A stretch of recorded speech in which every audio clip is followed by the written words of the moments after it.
Welcome to the Pressing the Points podcast. Today is Sunday, the 20th of November, and I am one of your hosts, Matthew Tecchio. I am fucking out of my mind, and I don't know what I'm saying now, but I wanted to say...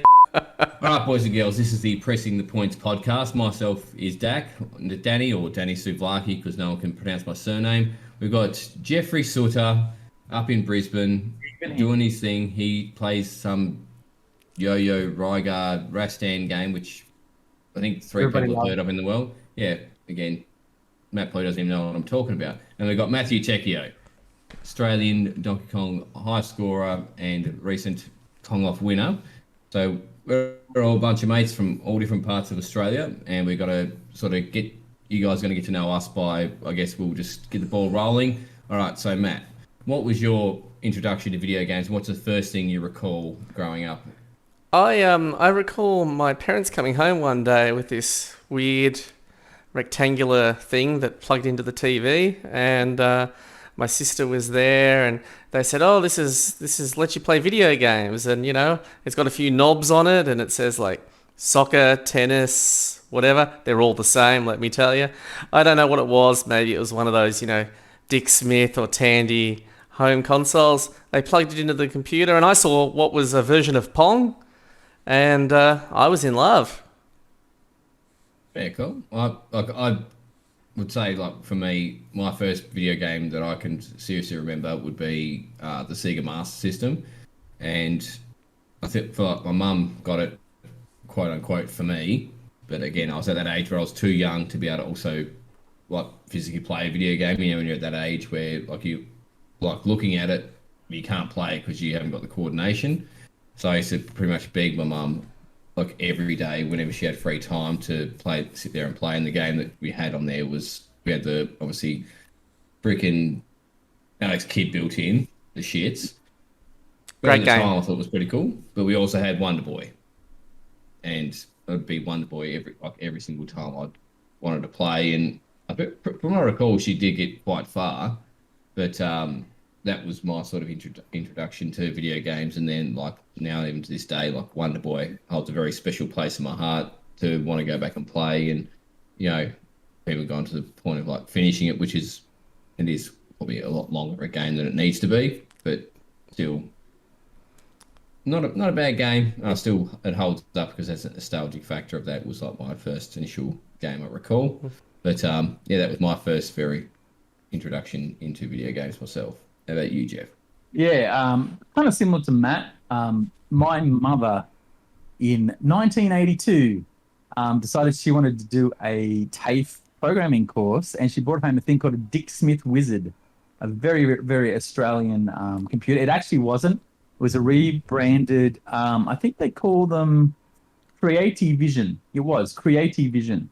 And it had 16 colors. It had a cassette deck. You played it in your TV, but it also had cartridges. And the only cartridge she bought at the start was basic programming. So there was this whole thing I did where Mum was drawing on graph paper, and then she'd sort of make it come up on the computer. And I went, I want to learn how to do that.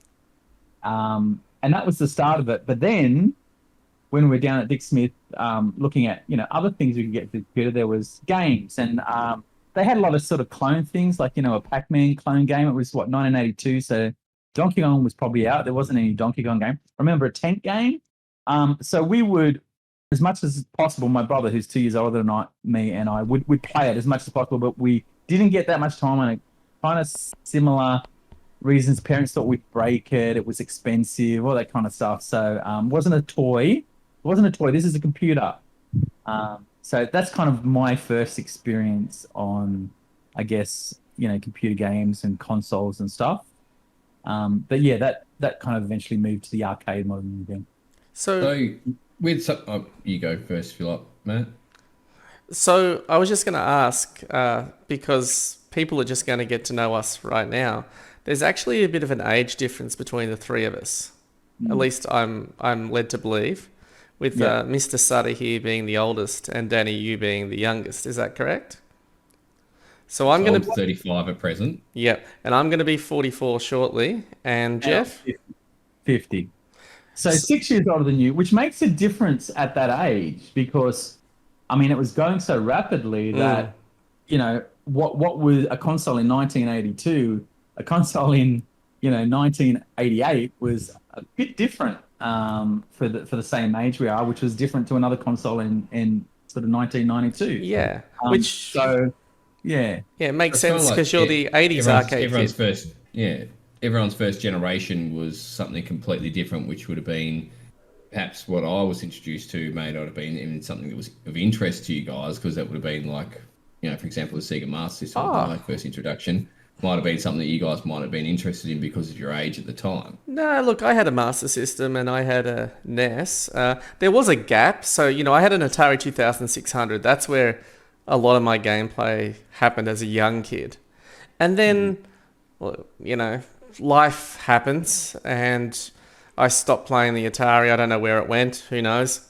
And a bunch of time went past, and then I got a NES for was this Christmas. teenagers? So we're talking teenagers. We've gone No, I from would middle have been. school I would have been to about. If I had to guess, eight or not, 8, 10, that kind of age. A still too Commodore young to be 64 and a pursuing NES. arcades, like the arcades, because the arcades weren't seen as a good place. So you're Yeah, still in that my preteen. arcade experience would have been as a teenager. Well, just before I'd become a teenager, Street Fighter 2's like coming out to your local fish and chips and video stores, and then Mortal Kombat, and then it was just like the '90s golden era that Geoff doesn't like. So Yeah, I'm, because in 1990, I'd left school and I was all about working and like the Amiga and computers, and you guys were still sort well, of Dack never went to school, so they don't have yeah. school in Tasmania. I What don't. happened? What was your transition from sort of young console player to arcade player, or was it just console mainly for the whole time? I was heavily console, right?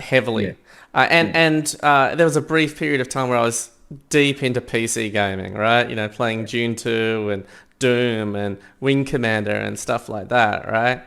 But the arcade really took. So there's two bits. When I was very young, my grandmother actually ran an arcade, but I barely ever saw her. So I only went to it like twice as a kid. And I remember in her house she had a cocktail Donkey Kong, and I'm like, you can have one of these in your house. This is amazing. I want this when I'm older. Jesus, I was an idiot. Anyways, that was one introduction. So I remember elevator action. I remember Qubit, but this would have been the end of that era of arcades. But when I was a teenager, we would go down after school every day and we would play Street Fighter 2, and I got deep into that game, and it was, you'd get there, you'd line up, and then these other people would line up and challenge you, and it was amazing to me that you could have that communal competitive aspect. And then I got my first job, and one of the first things I did was go out and see if I could buy an arcade machine to play Street Fighter on. So, Wow. anyways, enough about me. What about Yeah. Dak? Good transition. Well, so I sort of grew up again a little bit after you guys. So the arcade scene was not something that was really, I guess, prevalent in my sort of experience coming through to that side of things. Um, I remember, some of the biggest sort of, I guess, moments I'd say that I recall growing up was like my mum and I lived down at Medina, which is like a really small town in Tasmania, and I had my Sega Master System. My friend across the road had like a NES. That was sort of and we'd sort of go to each other's houses, and the fish and chip shop would have games you could rent, for example. I do recall, I couldn't remember what age, but I had a similar experience with like a cocktail cabinet, and there was one of my stepfather's mates that had like what similar to what you were describing, like, but it was like a Pac-Man, sit down arcade, like the cocktail Mm-hmm. cabinet. I remember like playing that as a very young child. Obviously, would have been the absolute shits, but that was like my core memory of that side of things. But I didn't get to see arcade cabinet until honestly I was an adult. Mm. Yeah. So I never got to experience that side of things. So I've sort of had to wait until I've had it, or wait until it's available, or go on holiday somewhere, because there's nowhere down here, especially when I was younger, that had that sort of thing. Yeah. But I was just gonna. Sorry. You're right. No, just that you're talking about that younger year. So as well as that Dick Smith Wizard, I think my aunt had one of those Pong machines. I don't know what it was, just tennis, which is kind of boring. I remember the first, like, after that, consoles. Unlike you guys, who sort of your youth was consoles, and then Matt has a bit of tech, arcade when he was a little, teenager, a bit older. And Dack, you haven't experienced it until you've had, the opportunity to have arcade games. Mine was very much right at the golden age of arcade. So, I was very young in 1981, so I never played Donkey Kong. What a boring game. But 1985, 1986, what you would do every day after school is ruffle around in your mum's purse to the bottom of the purse and find some coins. Don't tell my mum that. She's too sent on now, didn't say that. You'd rough around, get some coins, then you'd scoot off on your BMX to the local. Well, I had a small country town, so it was either a fish and chip shop or Video Easy. Video Easy had like Ghosts and Goblins, and a fish and chip shop or chicken shop. There's actually a fish and chip shop and a chicken shop that had a little arcade room, much like this. But it was mainly cocktails, a couple of stand-ups. I remember International Karate. I remember Time Pilot, lots of cocktails, Time Pilot, Rygar, Wonder Boy and Monsterland. So I really did kind of live in that age where they were taking a lot of money off kids, or kids' parents, I should say, doing these or any mum's, purse. Yeah, that was my, at home it was kind of this Dick Smith Wizard thing, and I think we had these little handheld Nintendo Orange Donkey Kong things, Game and Watch. Yeah, I had an Oil Planet Game and Watch. I think there was an Octopus, so there was a few of those things. So that was the home thing with the computer. But you could not compare what you were playing at home to what you could play on the arcades. Like the difference in the graphics, the sound, like it's different now, obviously. But the difference between a home and arcade was so vast that nobody really wanted to play home games when you could go to the arcade, but you needed money to play the arcade game. So that's kind of what happened to me, and that was right through my teenage years until 1990 when I left school, and then I just went all computers, pretty much, and didn't have any consoles or any arcading for a long, long time after that. So with that though, like we've all talked in the past about that, but you mentioned that you never really got into the home console side of things. It was always the computer gaming and the computer, like the games and all things that would let you sort of like, even program little things. Yeah. That was sort of what you were more about at that time. I was more about on the Amiga, it was all graphics and games. So I did play a lot of computer games, Sid Meier's Pirates, Sim City, first versions. Civilization first version, Sim City 2. I remember SimTown when I was in primary school. Yeah. Being like, that was like the thing, like if I could get on the computer, because you'd have like that one computer per classroom. Yeah. And that's a Tasmanian thing. Yeah, 100%. Like, I think that was shared amongst like probably all schools. It's just like, you get one computer to share. I get on the computer, and like if I had SimTown, like I'd love to try and get a hold of how to play it these days, just for shits and giggles. But like that was my jam. Would be that. Was that on Microbees or Apple?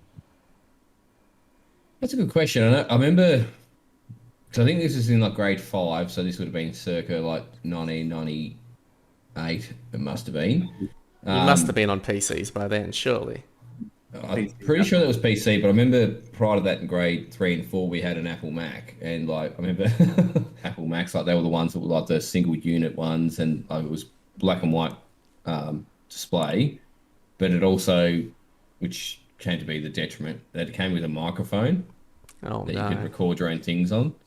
So me and my mate, my best friend at the time, whose name was also Matthew, what we'd do when we got free time and there was like record ourselves like farting into the microphone and save them to the computer. Classic. It is fucking classic. And then like one day the teacher, must have accessed the files, and she's like, "Oh, who's been like blowing raspberries into the microphone?" And it was it was old Dack and his little friend Matthew that were, whenever we get a good fart going, we'd chuck the recording software on and laugh ourselves giddy about listening to them back. I like that Geoff's history with a computer, like some of his earliest memories there, with BASIC, where he had to see and learn that you had to do something with a computer in order to play a game. Someone had to put some effort in. Yeah. There were magazines where you typed out the whole thing. I used to do that. I used to get videos from the VHS store. That you had to wait till the next episode to fix the bug. Yeah, it was great. Whereas my first experience with a computer was just like, oh, there's a microphone that you can record farts into. Yeah, I mean, to be honest, I think your experience was better. I was blessed when it came to computers growing up. So when I was young, I saw a friend who had a Commodore 64, and I said, "Hey, Dad, can I have a Commodore 64?" And he's like, "Yeah, sure. Just don't talk to me. Go away and play on your Commodore 64." Yeah. So I got a Commodore 64, and then that's when I got those books that would be like... No. And they'd be, introduction to adventure games or something like that. And they'd teach you how to program, 10 print, blah, blah, blah, and, all that kind of stuff. And then, later on I'd get an IBM PC, and then I like on bulletin boards as a kid, 300, 400 baud modem or whatever. And then at high school, we had some computer labs, and we had both Macs in one lab and then PCs in the other. And they were connected to the internet back then. It was really exciting. I remember having the internet. Because you're in Tasmania. You had internet? No, I was not in. I was one year of my life I spent in Tasmania. Oh, okay. So the rest of it was in Melbourne. Computer lab, what the fuck? No, I had a good school. It was a public school, but it was great. And yeah, that's when I found out about the internet. And I got the internet at home. It was like a 200 meg download limit. And Gotta get a beer. I'll be back. Oh, okay. It ain't professional. We're just casual, mate. So I'm going to set the scene. Yeah. All right. So this is just a little bit of a backstory, just so you understand as to how we got from A to B. So on Friday night, I had a few friends come around that I hadn't seen for a while. It was great catching up. Didn't do a whole lot yesterday, which was the Saturday, but then today I was like, okay, got to get around to cleaning up and doing all that jazz. So when it comes to my washing up, when I've got my Royal Doulton, I always wash it up separately, and then I wash everything else afterwards. Of course. Crystal, you got to look after it. You do. So I set up the hot water to wash my glasses up. It's all going well. Then I reach in to grab my next glass, and I'm like, something feels a bit awry. Uh-oh. Oh, no. Oh, no. It's got a giant crack down it. Too hot? Too cold to too hot, mate? No, it was not. I take good care of this stuff. The Royal Doulton glass You got a weird fetish, bud. is broken. So, some people like Crystal, some people like Fabergé eggs, and it's a man of class that knows the Royal Doulton when he sees it. So how did it happen? Sure, I'm going to ring Royal Doulton tomorrow. You should have a word with them. There's got to be a certain wear and tear warranty that comes with them. Got to be a lifetime warranty, surely. How long have you had it? Well, only a few months now. Australian consumer law covers you for the expected lifespan of a product. So Yeah, so back to computer games and no, please. Don't ever. Are we pressing this point? Okay, This is a point that needs to be pressed. It is 100%. Okay, so quality crystal requires quality warranties, and you're saying that Royal Doulton doesn't have a quality warranty? He's going to find out. Oh, we'll find out, and I'll get back to you. So this will be a follow-up story on the next podcast. I'll let you know how my experience with Royal Doulton. Please let us know. That was story time with Uncle Dack. Okay. So Dack actually held up a broken glass for those that aren't watching the video, but if you're not watching the video, you're really missing 50% of the story. They're missing our beautiful face. Exactly. But our audio listeners are just as important as our video watchers to me. So, they just miss out on seeing the Royal Doulton. None right now. Hey, And You can't And do worse than 0. And the non-video listeners are probably not going to pick up that Matt is inconsolable with his crying right now. I understand. Oh, Like, he's a man of class. Yeah. it hurts me in my soul. Going into sort of adulthood, how did you maintain adulthood? 19. I haven't achieved that 20 yet. Yes. Okay. How did you maintain your interest in computer games in general, or console games, or arcade games, or whatever it was? I know that I stayed with computers and I did my graphics thing, but I also had the games on the PCs and the Amigas and stuff. What was your story there? Any of them? Danny. I'll tell you one thing that I remember.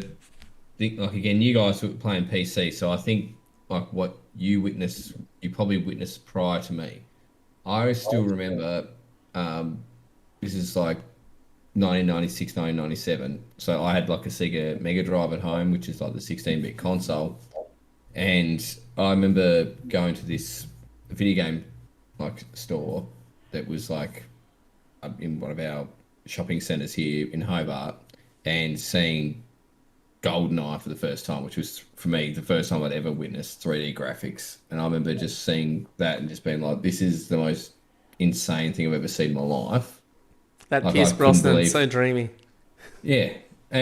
But going from stuff like, your 16-bit side scrollers to then seeing like this 3D first person shooter, I just remember thinking to myself like, this is absolutely crazy. I need to have something like this.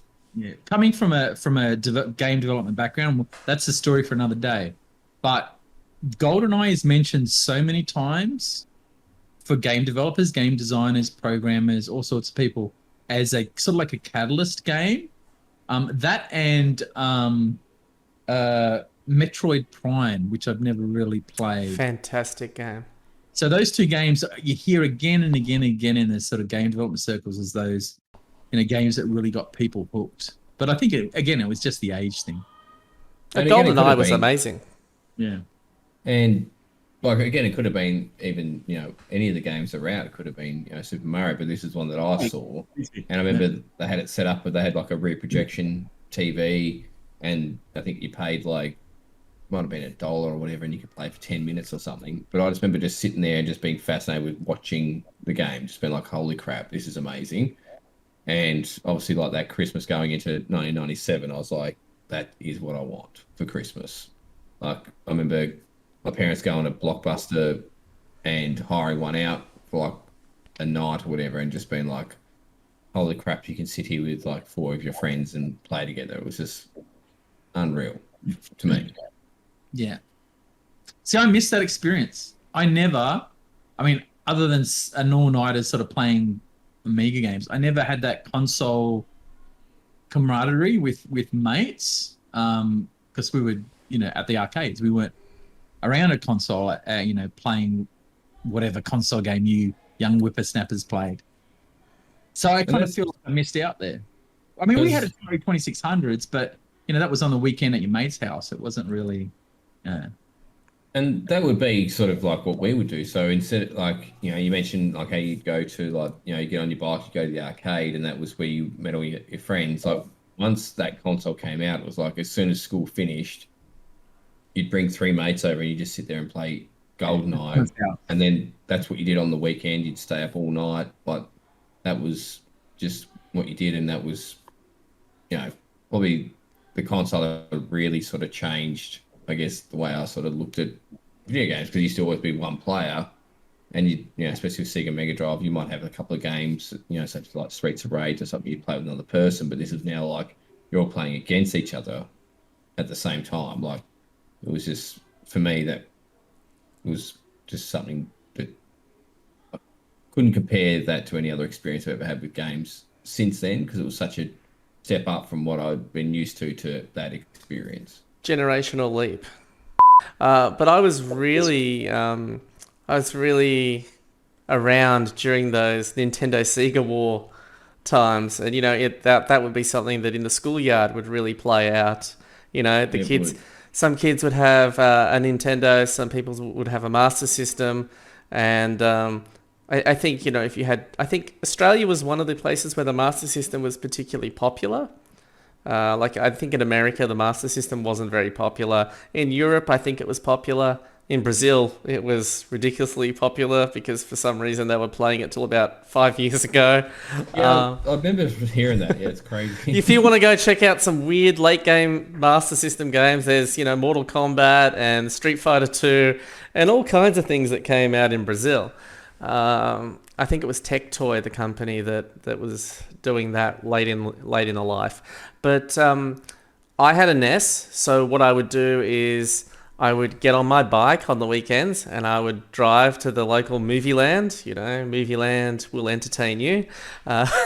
Look it up on YouTube if you don't know what I'm talking about. I need to get amongst that, yeah. Yeah. It was before Video Easy and that kind of stuff. So you'd go there, you'd rent a video game for the weekend or for a week, and you would drive back on your bike, you'd plug it in, you'd play it, you'd try and finish it, and then you'd take it back the next, 2 days later or whatever, and next weekend you'd hire another one. So you'd just go through all the games. You'd go through Ninja Gaiden, you'd go through Mega Man.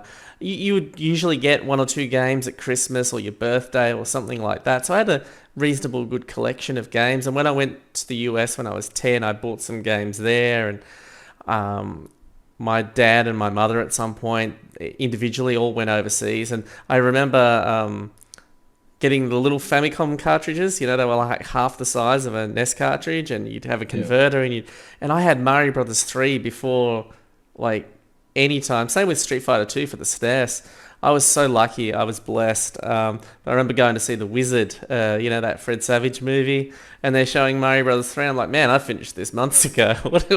What's going on here?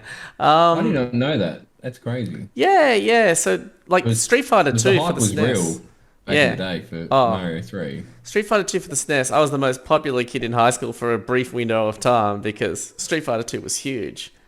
And if you're the only person with a home version of it, suddenly you have a lot of fake friends. But yeah, I loved the NES. I loved the SNES. I was more of a Nintendo kid, but I did have a Master System. I never owned a Mega Drive until later on in life.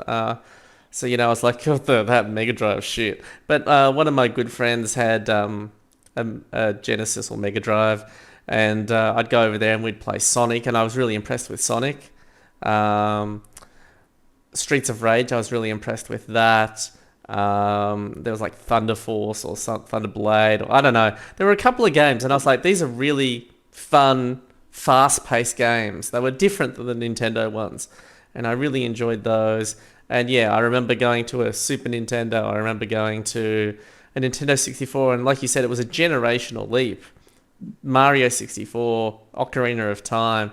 These are games, like Ocarina of Time especially, out of all those Nintendo 64 games, that's the one I remember. I remember just being so excited at the end of that game when you're there and your character's about this big and your enemy Ganon is like this big, and it just blew my mind that this could be in a game. Same with when I was on the PC and I'm seeing Wolfenstein for the first time. And it's 3D, so to speak. It's not really 3D, but it's 3D. And same with Doom. It looked so good, so real. And then you go through the age of FMV games. I don't know if anyone remembers FMV games. Didn't have an experience with them at the time, but going into retro collecting as an adult, yes, I've got a bit of Sega CD action. Yeah. So the Sega CD, hey, your Night Traps, very, what's the word? Ambitious for its time. There's a lot of branching paths. There's a lot of things going on there, right? The key card, the number or whatever can be different every time. But some of those FMV games were terrible. Dogs of games. Whatever that Star Wars one was, that was terrible. I heard that was one of the most returned games ever. The chess game? No, there was one where it was like FMV, but you could control the ship. Does anyone remember? I don't know. I'd have to find out what it is. I'm pretty sure I've seen it. Rogue something. I don't know. Rebel Assault. It was called, I think. Anyways. So What I've like, again, you might find this interesting is like, usually when you like, I don't know if you guys have got in. Again, I don't think Geoff has, but like I was, back when like I started to get back into the older style games as an adult. Um, I went to like collecting games, and you think your natural path would be okay. Well, I want to collect, my Sega Master System, Sega Mega Drive, but I found a newfound like I love for the NES as an adult, and then it was my main focus of collecting, and that's something that I've you know I've amassed like over 300 NES cartridges, and this, that, and the other. But that was always my main focus of collecting, mainly because of like I used to, as an adult, what sort of triggered that was I got into like being a video game nerd, for example, and like a lot of the games you'd review would be the NES games, and The then LGN games. yeah, and then what I'd do is like once I started collecting, I'd start getting those games in my collection. So when I had mates over, I'd be like, oh, play this shit, like, and just so I could get enjoyment out of them playing this crap game because I'd find that entertaining. And that was kind of, I'd still get the good ones, but like that would be the thing that I'd get the most enjoyment out would be like putting a crap game on for my mates to play and then just being like, what the hell is this shit? So what do they think about Rygar? I remember playing it once. Like I remember just being like, this is cringy and boring. Not most people. So for our listeners and viewers, Jeffrey over there used to hold the world record on Rygar, and maybe he will again one day if he applies himself. Tell us about Rygar, Geoff. I've done that. Tell us about the love, though. You must obviously love that game. So, Yeah, it's just it was the game that was in the arcades when I was like 15. It was very graphical, amazing visuals, amazing sound. There's a warrior running through this landscape with this With the yo-yo. deep and advanced with a disc shield yo-yo. It's got quite a deep and advanced sort of power-up system for the day. Like you didn't get that where you could have had all these different attributes that built up your power so much in a side-scrolling sort of beat 'em up. you never played Karnov, did you? Yeah, Aren't no. they the same thing, or is that? No, Karnov's a man's game. Is it Karnov in Europe or something? Is that No, the same no, thing, it's like yeah? Super Probotector in Europe. Yeah, that's Yeah, right. if you didn't get the hint, these guys always take the crap out of Rygar, but it was Rygar's a quite good game. popular game. Great game. As a kid, and it's just one that always stuck with me. So when I decided, COVID came around, and it was like, I think I'd like to have a video game. That was the first one that came to mind that I wanted to collect, and I thought you could just go buy a Rygar cab somewhere, but no, it doesn't work like that. But I did find an original board, and I found a 1980s cabinet, and did up all the marquee and graphics, and got them printed, and got a new control plate. So that was a nice little project that kind of got things going. I always wanted one of these. This is a 1983 cocktail cabinet, Australian made, I think, or it's based on. It's like a Taito clone, Taito, however you say it. Tato. Yeah, some people like to say Taito. They get up you if you don't. I So think that's one. I think that's one thing that people that aren't from Australia don't understand is that like we all love this sort of thing. yeah, But it's not like, for example, like in the States where like it's just you can just go on Gumtree or go on like a buy sell website and there's just abundance of these things to buy. No. Like for example, like our stories, for example, with our Donkey Kong machines will be all slightly different. Yep. Like, but and that's for got an example, like abomination over there. yeah. So for example, like with your Rygar machine, like it's one of those things when you're not fully aware of, I guess the Scarcity. availability. You sort of Yeah. like you ignorantly think like, oh, I can just go on eBay or go on Gumtree, what we use in Australia, and there's going to be someone selling a Donkey Kong cabinet or a Pac-Man cabinet or, for example, a Rygar or something like that. Like we can't. It's not a thing for us. So like us getting games is a lot more of a mission, and I think people understand that wouldn't be used to that. Just like I'm just going to go get a mate together and we're going to go for a 2-hour drive, pick up a Donkey Kong cabinet. That doesn't happen in Australia. The costs are absurd here in Australia for these things. Yeah, yeah, and that's your story. I mean, do you want to sort of talk about like when we've skipped a whole lot of years and now we're adults and we're big boys and we can afford some toys. So tell us about your arcade collection, Dack, and how did you come about having a red Donkey Kong cabinet and a Pac-Man cabinet? Oh, be careful. Eh? Don't get sued. Well, I suppose it sort of comes back to like my experience with Donkey Kong sort of led me probably down a similar track, I suppose, as someone like Matt and like yourself, Geoff. Like I remember watching, which I think is a good topic to go over at another point in time, is the King of Kong documentary, which we've all seen. We've all sort of Great documentary. It is a great documentary, and even people that don't aren't interested, like we weren't interested in Donkey Kong. I had no idea that that even I probably existed. For example, I remember my stepdad, saying like, I saw this thing last night because he knew I was into like the old collecting and stuff. Like, oh, you might like it. And then I watched it years and years ago, and then hadn't thought about it for a long time. And then I can't remember what triggered it. May have been like an article or something that came up on social media somewhere about whatever it may have been. And I was like, oh, that reminds me of that documentary I watched all these years ago. I'm going to try and track it down and rewatch it. And then by rewatching it, you start getting involved with whether it be, Twitch 5, 6, 7 years ago to me, it was a different sort of community than it is now. But you'd sort of start watching things, you'd start, seeing other players or this, that, and the other, then eventually be like, oh, I want to try it out. And you hear about how much of a challenge and stuff, for example, the game is. And you get humbled pretty quickly when you first play. But again, I think I remember playing it then, sort of not thinking about it for a long time. But then I sort of started getting a bit more involved with, I guess, at the time, the people that were quite prominent in the community. And then I remember we had the Kong Off 2 coming up. And prior to that, I hadn't really played it too much, but I made a relationship with one of the guys that is quite prevalent in bringing, I guess, that competition to Australia. He had a friend who shall remain nameless for now.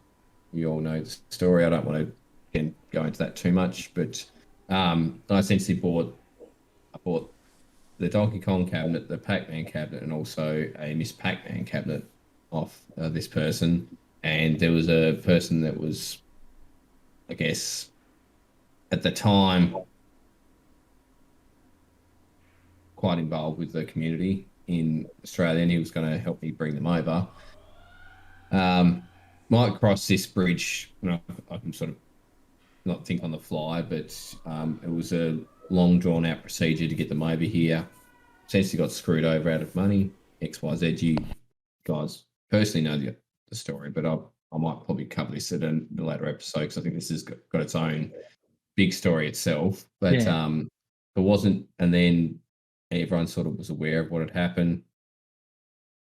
Jimmy, that owns Netherworld, literally, I call him Saint Jimmy because if it wasn't for him, everybody calls him Saint.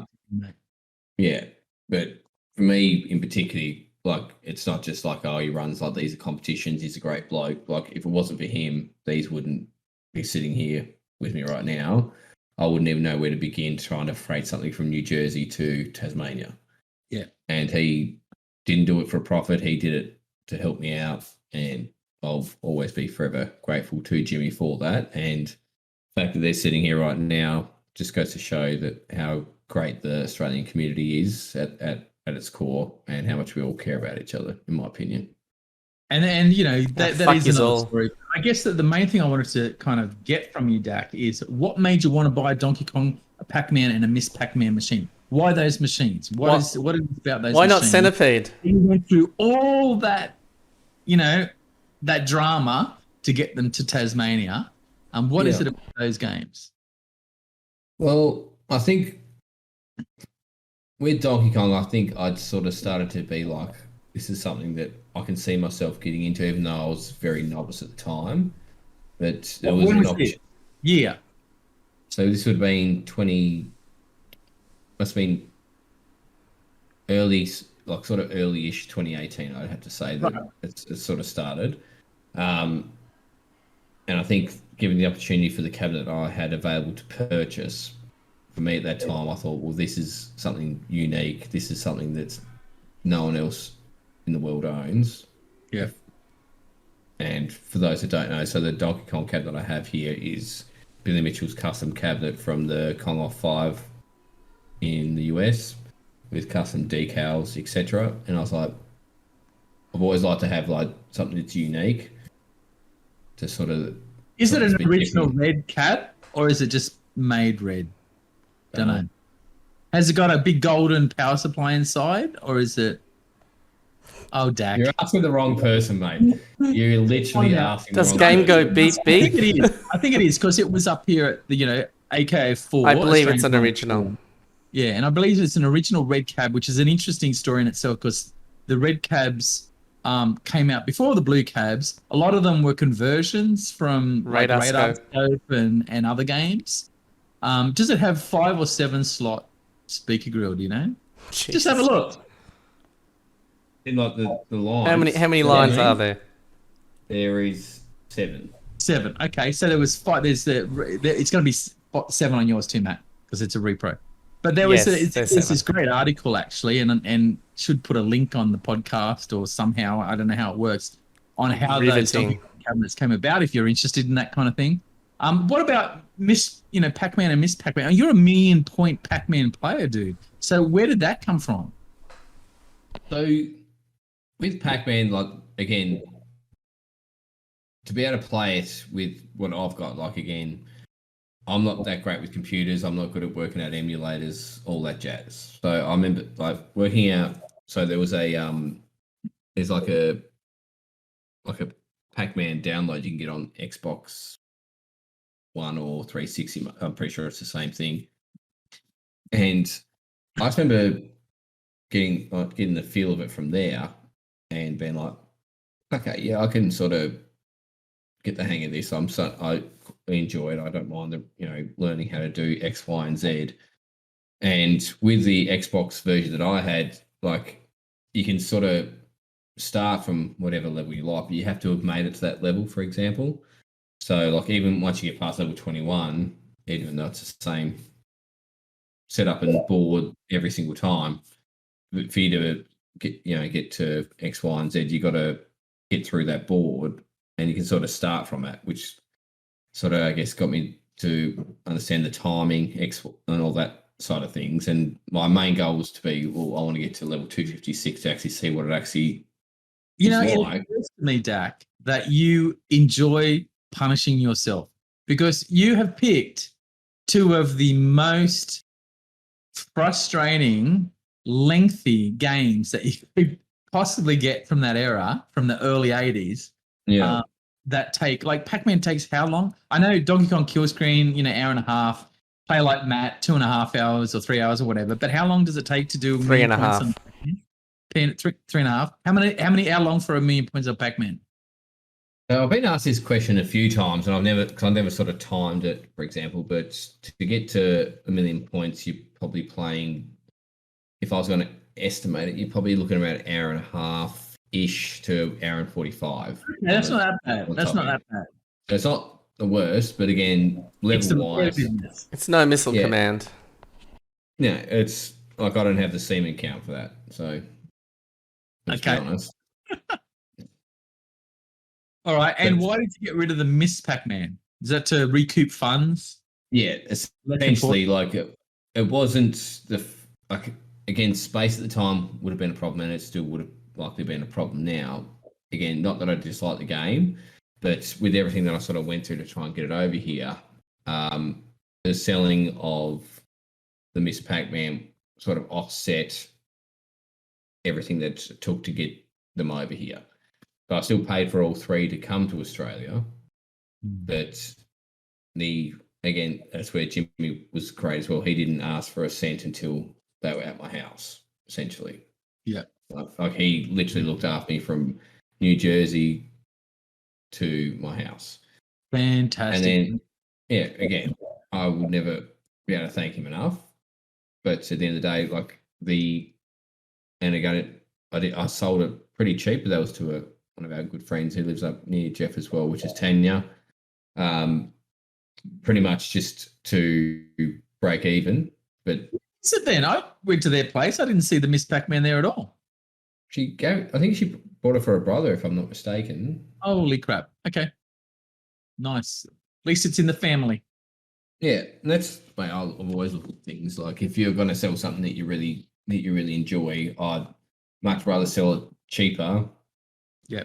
To someone that you have contact with. Like, so worst case scenario, you know, you can still go around there and enjoy it. Like I've had, friends that have had like prize, guitars that they've loved that need to sell them, and I've bought them off them. But it's like, because that way it's not, you're never going to be able to play it again or see it again. Your friend owns it. If you ever want to play it, you can still go around to his place and you can play that guitar. No, that's fair enough. Yeah. No, that's good. So I want to sort of poise to you, Matt, because I know that you've just got the one arcade machine. There's a reason for this. I have 4. Oh, no, you don't. I have 4 of them. Sorry, tell us, there's only one we ever see. Yes. It's the only one I ever play. Yeah. So what's the deal with your arcade machine? Obviously, there's Street Fighter, Link there, and Donkey Kong. So the first one, like I said, when I first got my job, I wanted an arcade machine, and I looked up if there was any local distributors. Obviously, back in the day, there used to be Leisure and Allied Industries, etc. And while I hear they're doing well nowadays, they'd sort of faded for the time. There was a company. Sorry? They still exist. Yes, and they're getting bigger. Yeah. They own Time Zone and all those things now. So yeah. My son had a birthday party at one today. Little claw machines and fucking they're all redemption machines nowadays. It's sad and depressing. The Time Zone on Gold Coast though, like that's still there. Some real. Like, I don't consider them arcades. Sorry, boys. They are arcades. They're just not what we are interested in. Yeah.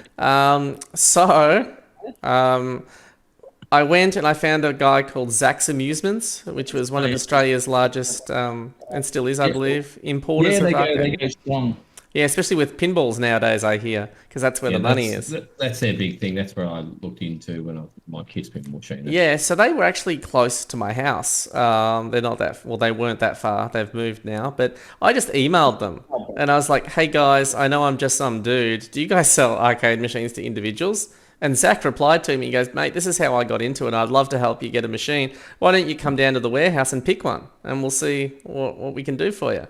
So I did. It was like $900 at the time, which was probably a lot. But well, I bought a red Excelina too. He was trying to steer me to an Astro City. He's like, these are good, get one of these. And I was like, nah, they're all made of plastic and cheap metal and shit. By today's standards, the Astro Cities, they're fantastic. And I own an Astro City. But I got the Excelina and it was all about playing Street Fighter. And then I got because the monitor in it has a VGA port. Would take CGA, but it has VGA. So I could run a Groovy MAME as well if I didn't want to put a board in. So it was really good learning how to set that up and play MAME games through that as well. And then after that, I think my second machine was a Teenage Mutant Ninja Turtles 4-player because I used to play that a lot as a kid. Yeah, sorry? Is that your dad's house? It's in his garage because I was moving house. Can you bring them all in? Do you still own like an original Turtles? Yes. They're very highly sought after. Yes. It needs a little bit of work. The monitor has got a bit of burn in, so I probably just need to swap the monitor. But everything else other than that works great. Your rare purple joystick is there. So I am going to bring that back and put it in this room in the next year. It's a logistics thing. The inside of my new house is finished, but the outside is not. So I need to get everything in order to bring it in and then fix it up and then bring it inside. So that was the second one, and I remember my wife wanted that. That's technically her arcade machine. So there was a guy who used to run or used to have arcade machines around at different venues, and he was getting out of the business. So that arcade machine used to be at the Bendigo cinemas. So it's seen a lot of love. When you go to the cinemas and they'd have a couple of arcade machines there. Yep. So I remember going out, putting it on the back of a rental ute and driving it, and it was a day where it flooded and there was so much rain, and I had to go to Bunnings and get a tarp and put it over the back. And as I was driving it 2 hours to get it back to my house, it's slowly falling off the ute bit by bit, and I wasn't sure I was going to get it home before it fell off the back. But that was the second one. Tied down, Matt. Well tied down. It's called blocking, is what you... Anyway, continue. I'm not a very good person with my hands, as my wife will attest to, as Jeffrey will attest to. No. Anyways, that's a joke. Just in case. Anyways, the third machine is the Donkey Kong. I got that built because, as you guys know, especially Dack, as you know, Dack, getting a Donkey Kong into this country is expensive as hell. You're probably looking at many, many thousands of dollars, not small thousands. So, does that give me like big dick energy? Oh, mate, the biggest, the hugest. Anyways, that was built because I watched King of Kong and I turned to my wife and said, "How hard can this shit be?" And she laughed at me. And that was it. I was like, "Fuck you! I'm gonna get 1,000,000 points." Originally I actually got into Pac-Man and I was pretty good at Pac-Man. But I found the memorization, and I was trying to do these really fast patterns that I was finding online. And if you just missed like 1/60th of a second, you're 35 minutes into the game or whatever, and the whole thing would fall apart. And I was like, I don't know, man. Let's just go and try some Donkey Kong for a little bit. And then they announced there was a Kong off in Brisbane, that number 2. And my wife said, "Why don't you go?" And that's how that started. What's one in Brisbane? Like it was at Netherworld. We just we didn't know it existed. Yeah. 2 machines in one machine. Yeah. Guys, I'm gonna get another beer. You notice I flipped my screen because I noticed that everything in behind me was reversed. That's okay. So, before you go get the other beer, let me finish my story so our viewers don't see someone disappear. Rude, Geoff. The last one. There's some decorum, mate. The last one was an Astro City, and I purchased that maybe 2 years ago. I wanted one arcade machine that was horizontal and one that was dedicated as vertical. And this is a necessity. Sorry? This is a necessity. Yeah, you must have... turning these modders are a pain in the ass. You don't want to do it. There's a whole story about MAME and emulation and stuff that I want to do at some time. It's a point I really want to press. Right? I'm all for pressing points. But now I just wanted to reiterate that point you just made. You needed a machine for vertical games and for horizontal games, and there's reasons for that. Yes, there is. And can I say, the Mr. FPGA is such a wonderful device for if you own an Astro City or something like that. So good. It is. Now you can go get a beer.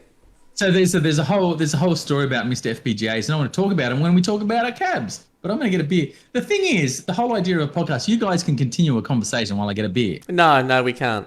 Yes, you can. It's very jarring for our viewers. How about we take a 2-minute interval? Yes, I'll go get some Royal Doulton. How does that sound? Sounds great. I'll go have a quick burn up. Be right Excellent. back. So, what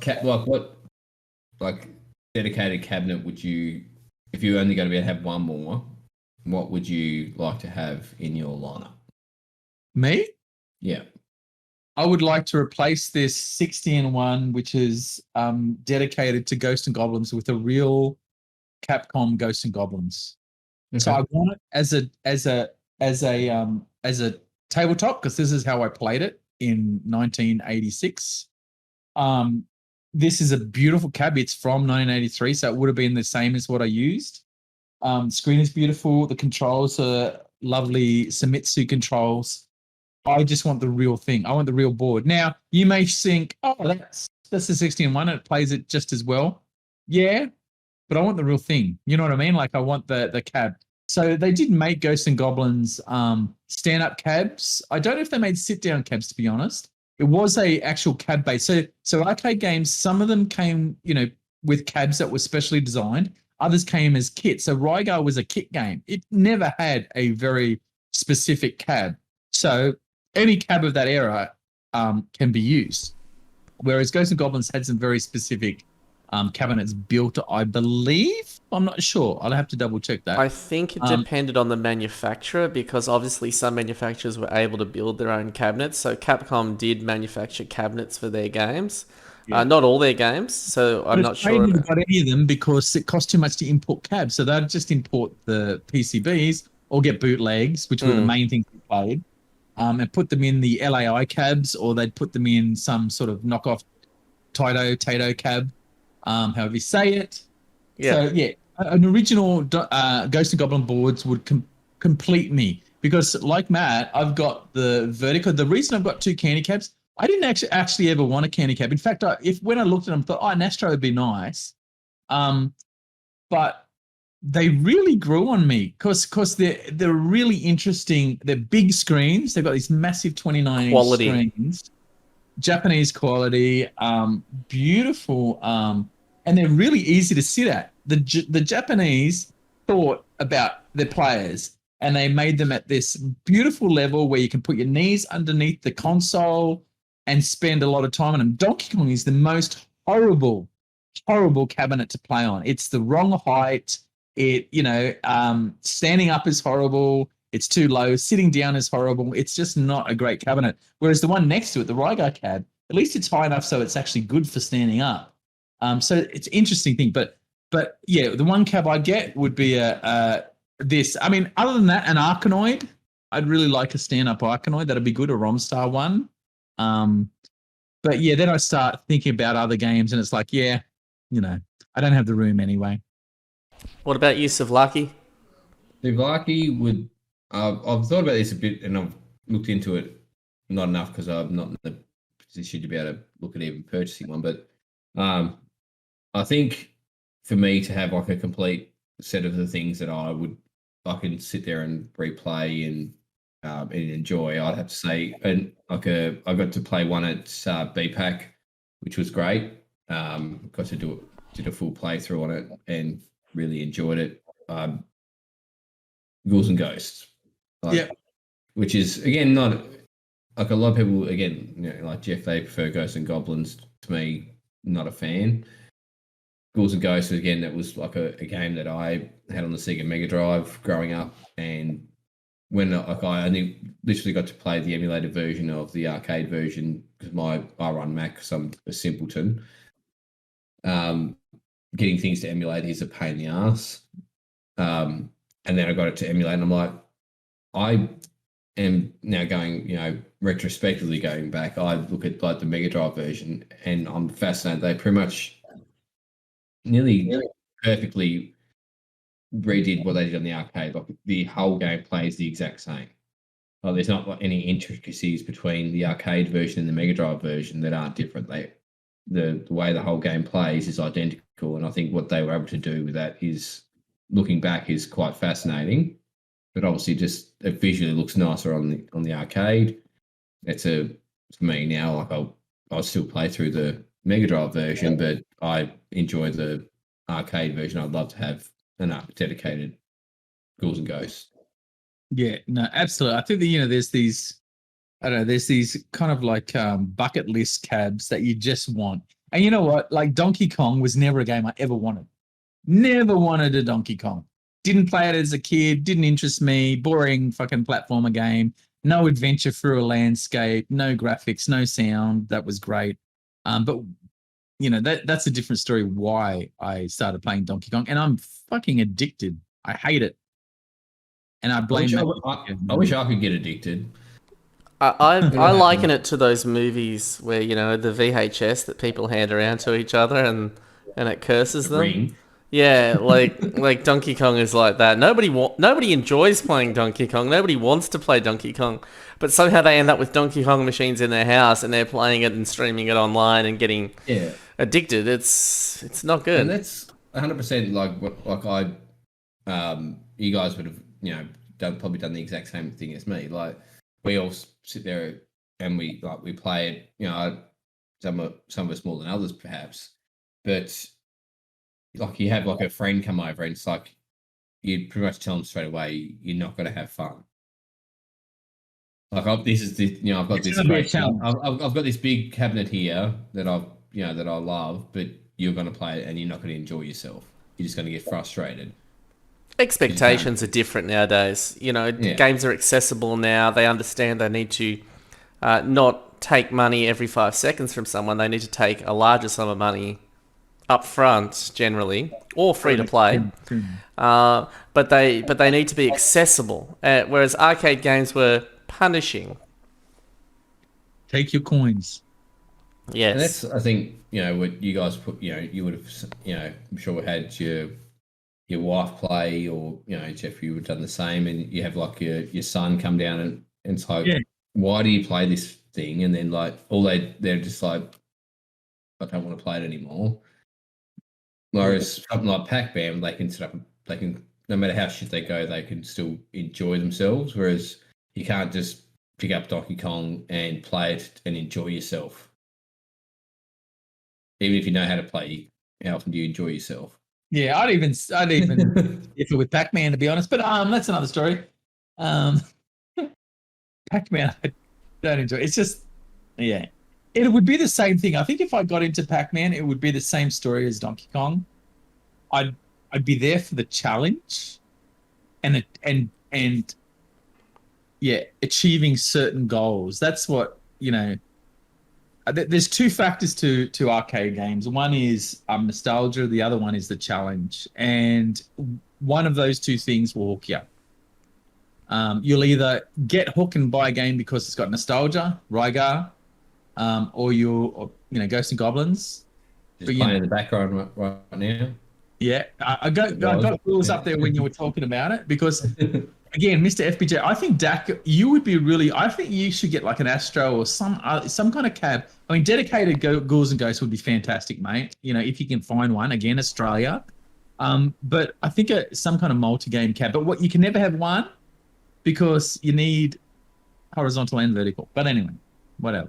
Something I find really interesting while we're on the topic of arcade games, as we tend to be often, I really enjoy looking at home conversions of arcade games. So like Dack was talking before, and I should call him Danny or Suvlaki and not Dack. So for anyone who doesn't know, his online handle, Simple Dack. Sometimes I'll call him Dack. So I think Dack's what most people like in the community know me as. Mr. Dack. I want to show some respect. So he was talking about the Sega Mega Drive version of Ghouls and Ghosts and how they did such a great job. And they also did such a great job on things like Strider. And if you look on the Super Nintendo, the version of Street Fighter 2 was just phenomenal, right? What they were able to do. But sometimes you didn't get such quality conversions. And they're very interesting, especially on older systems. So Pac-Man, very recognizable game. Pac-Man on the Atari 2600, not so good. Don't blame the guy who programmed it. Apparently he wasn't given much in the way to do it in time frame or cost. But yeah, you look back at some of these games and like Bubble Bobble has an amazing conversion for the Commodore 64, but they didn't have the source code. So they had to basically play a machine and figure out how it worked, right? Those things interest me a lot. So if I can ask you guys, do you have a lot of experience with a home version of an arcade game, other than Ghouls and Ghosts, that was either important to you or you find interesting? I'll go first because I'll be very brief. And the answer is simply no, because what you're highlighting there is the problem that I had with home conversions of arcade games. They never measured up. They never measured up, ever. Not in the 80s, definitely not. No, not then, no. Definitely not. What about you, Dack? Um, See, again, I didn't have a comparison like you guys have lived through to then go back. Like, for example, like Matt, you had Street Fighter. You knew exactly what Street Fighter was like in the arcade. Mm. You knew what Mortal Kombat was like in the arcade. I did not know what either of those games were like in the arcade. So when I saw a game like Mortal Kombat, I didn't, again, at their age when that came out, I would have been like maybe 8 or 9 years old. I remember seeing Mortal Kombat. I wouldn't have even known there was an arcade version. I didn't realize that these were, you know, conversions from an arcade game to the home console. Yep, that's just So, where you experience them. so I experienced them as the home console version, and I remember again Mortal Kombat being a game, being like, oh my god, like, putting the cheat code and there's blood, and I'm like, what is it? What is this? It blew my mind, and like, I remember going over to my mate's place, lived across the road, and they had that version, and they had like a older cousin or whatever that was playing who would have been like 13, 14, which when you're that age, that's a big kid, and just being fascinated with watching it, like not that I could ever get through it, but like just seeing this thing and being like, I feel like I wasn't supposed to be watching it. It was like watching like a movie that your parents would lead to watch, but I was getting to watch this thing at my mate's place and being like, I'm not even going to tell mum that what I just saw. Nice. But like that was my experience with that sort of thing because I didn't have that arcade conversion. So my arcade conversion, is again going to playing the arcade version of Ghouls and Ghosts a lot later as an adult. And then how did that finally, feel? Well, again, it's been kind of odd because I've never got to experience like the arcade versions of like a lot of games that I like. Even getting a game like Donkey Kong or Pac-Man, like tried to get the Switch version. That was probably my first experience. I was like, yeah, not feeling it, but there was still I still wanted to own a cabinet for some reason. Yep. Okay, interesting. Because I think what I realized with playing something with playing Pac-Man, then if it was when I went to Melbourne or something like that, and it was like, wow, this place is so much different than that I've experienced, like, and I can't compare the two. Like it's like I've sort of had things in reverse. Like I've witnessed the home versions before I got to witness the real version. I think that's really interesting because it would be interesting to me to know whether or not when you experience that original version, if it feels like a refined or better version, or you just go, this is not right. This is not what I want. See, with Pac-Man again, that was probably the biggest thing. Was I learned to play on the Xbox with the D-pad, and I tried to download it again then on my computer, and then the D-pad didn't feel the same. I was like, well, this isn't how it's supposed to feel. But then getting the real thing, I was like, okay, this is a little bit different than I'm used to, but now I feel a lot more in control. And I think that's one thing that you'll get from, so for example, a joystick that you will never get from a D-pad. You'll get that you feel like you're in control, and if you make a mistake, it's on you. Then now going back, I'd be like, I couldn't compare the two together at all because I'd be like, well, this is how it feels. This is how like, I know I'm you're more in control. I think holding joystick with one hand and being fully, doing this sort of thing, than you are trying to do this with your thumb. Like there's those little time differences that you can't make up with your thumb that you can when you're fully on, controlling a joystick. It's interesting because there's a lot of people argue like Donkey Kong on a keyboard is far more responsive because there's no give between left and right. It's like an instant key press, and it is very twitchy. But I'm used to a lot of PC games and WSAD kind of thing, and going up on the springs, like going up and down using the keys, feels really freaking awkward on a keyboard to me, compared to doing it on a joystick, which is very directional. And that said, playing on a Donkey Kong joystick and a Donkey Kong control panel compared to playing on a Sanwa fight stick, in itself is an extremely different thing. I felt like as soon as I played on a Donkey Kong control panel, it was like, okay, I understand now. It's very directional. You've got this very it's the only way I can put it, definitive direction, four-way direction. Whereas on a Sanwa, it kind of like it just felt very different. And as soon as I had that, I only wanted to play on the control panel. Now I feel less of a difference, I guess, because it's more about the gameplay than the control. But I just played then. I just tried to do that 10-second bounty thing, like just have a quick game 10 minute, and it felt so different. Alan plays the 10-second bounty. Yeah, the 10-second stream. 10-minute bounty, yeah, different stream. But the thing is, it's a very different thing. I don't live the healthiest of lifestyles, as you probably know, but I do have a bit of a none of us do. passion for fast food items, for example. Macca's, to be precise. See, I wouldn't go. It all depends. I would say, but the thing is, they've all made their blunders in the past, and they've made mistakes where they should have kept something on the menu. Yeah, the hula burger. And that's, yes. Again, so that's probably a good point to start with. So that's something that's near and dear to my heart. I would like to hear, again, you've already sort of dropped it right there with the hula burger, something I'm not familiar with. Can you please give us an insight as to the hula burger and how you came amongst it and what happened? Absolutely. This is something near and dear to my heart. As an old man, I remember the McDonald's hula burger. I believe, it was something that the founder of McDonald's was very passionate about, but it never really hit the masses. But it had a piece of pineapple in it. Could you imagine having a McDonald's burger with a piece of pineapple in it? Sounds very Australian.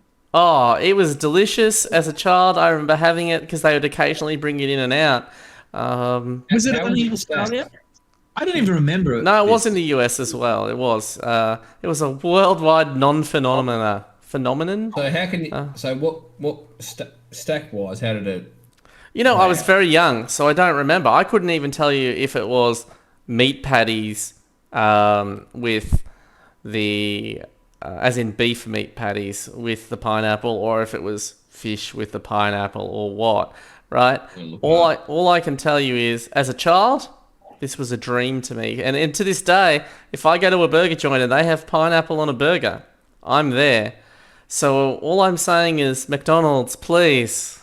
I love the My Macca's app, and I believe it is a great value for money. Could we have, just as a limited time only thing, the hula burger, so I could know right now in my heart whether it was as good as what I remember, or if I was just a naive kid. It's pineapple. I don't even eat a lot of Macca's, and I'd love to try a hula burger. See? I've just Googled it, but again, this may be a different rendition, but I've just gone off Google. So I'm going to read out via the, it's actually the McDonald'sfandom.com wiki. Oh, beautiful. Which I imagine is going to be a source of a lot of information that we probably need to know. Mm-hmm. So I'm just going to read this verbatim, and you tell me if it's incorrect. Is it like the Congo Bongo world record? Wait. Ooh. Don't get me started.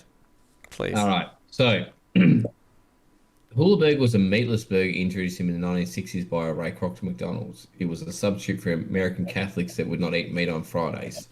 The burger was a slice of grilled pineapple with cheese on a bun, but this was also designed to go up against the fillet of fish, which was created by the Catholic franchisee Lou Groen. McDonald's in the production of the hula burger early on, it became quickly evident the alternative fillet of fish was getting much better traction. Where's the beef? I remember that maybe the Australian one had beef in it as well. So,